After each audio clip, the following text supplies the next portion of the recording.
We started out in baggy jeans and tees, pretty dresses and pleats, wading in the river up to our knees, playing with soft toys, Legos and Barbies. We were capable of infinities, until someone told us that little girls like me are made from sugar and spice and everything nice, and little boys have no business behaving like this, that their femininity should be torn out like a tumour at infancy.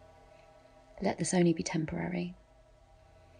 We grew up together, but apart, and our parents' ideologies became ours.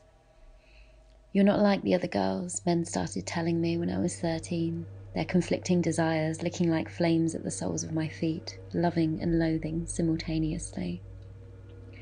I repeated their words like a mantra, splitting myself on request for the fire breathers and fake healers who muscled into my dreams and muslin sheets.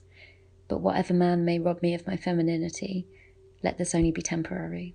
Whenever you roll over in bed wide awake, asking God why they made a mistake, let this only be temporary. You lean across the bar nervously, eyes sparkling, reflecting the diamonds draped across your shoulders, holding moonlight between the tips of your fingers and the subtle arch of your neck.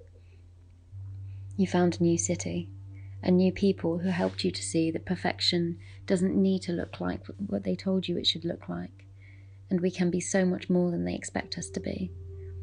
You know, Emmeline's still at the races, Nina's still tearing up the keys, Alexandria's still standing, Rose is still sitting, Catherine's still running, Venus's house is still open, Jonathan's heels are still kicking, Nikki's still spitting, David's still smiling from up in the stars, Marlena and Conchita are still singing, and we will use masculine tools if we have to.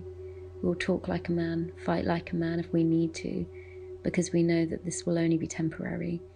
We will keep our femininity, because Aquarius's rage will wash away the mechanics of a dying age. They can keep their cannons and skyscrapers. We won't require that kind of power, because Isis and Osiris will rise again, and everyone will be free to be whoever the fuck we want to be. Waterfalls spilling from between our teeth, waves crashing fearlessly but non-violently, because water's power lies in patiently softening jagged edges, and the sweetest revenge is you and me, showing them how well we can live, despite what they did. This will only be temporary.